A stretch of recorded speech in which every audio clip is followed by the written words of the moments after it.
this is the first occasion that the Assembly will hear from Mr Pól Callaghan, I would remind the House that it is the convention that a maiden speech is made without interruption. I call Mr Pól Callaghan. Gora Megat, Alaska Corla, agus as ocht an seansá mo céad óraj a dhéanú anseo san teach agus go háirithe ar an rún seo maidiú leis an chorus sláinte.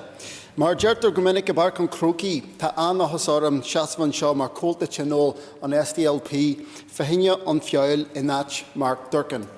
Thank you, Mr Deputy Speaker, for this opportunity to address the House for my maiden speech, particularly on this motion regarding the Health Service. I am honoured to stand here today as an SDLP Assembly member for the Foyle constituency, replacing Mark Durcan. Mr Deputy Speaker, in this House we have a duty to improve the lives of those we serve. My predecessor diligently fulfilled that role during his 12 years elected to serve in this House. Given the motion before us, I am particularly mindful of his efforts to improve the health and social care available to people in Derry and across our region. Not least, I recall his efforts to secure the South Wing for Altnagelvin Hospital, the Seatrick Research Centre at Altnagelvin, and indeed the Regional Cancer Centre at Belfast City Hospital, which serves the whole of Northern Ireland.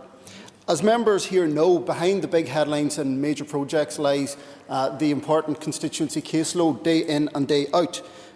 Nowhere is that more important than in health and social care matters, and I certainly intend to carry on the high standard of constituency service and policy advocacy that my predecessor carried out for the Foyle constituents. Mr Deputy Speaker, tá mé fíor bradú le seasamhan seo ruat mar conalach ag obair fahinne múnseir dara. I am very proud to stand here as someone from Donegal working on behalf of the people of Derry, which of course was established by an O'Donnell Prince, St Columkill.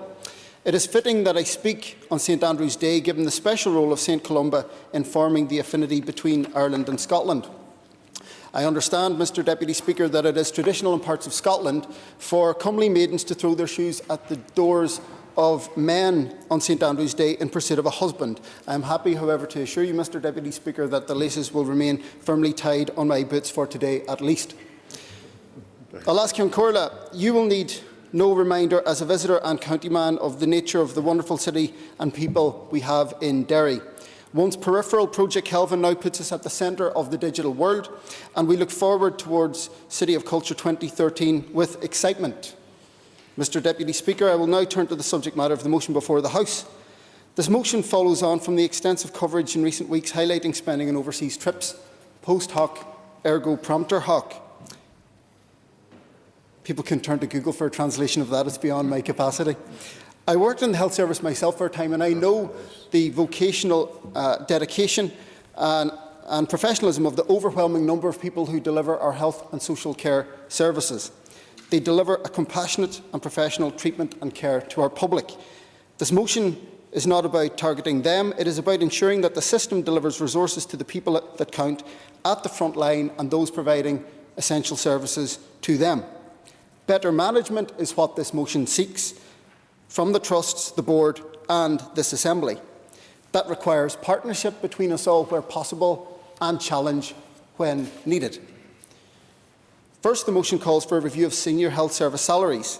Circumstances we all know are not what they were 3 years ago, and people today want a high calibre of professional leading our health service, but they also want to be reassured that the pay and conditions of today are benchmarked by the standards relevant for today and in today's fiscal climate.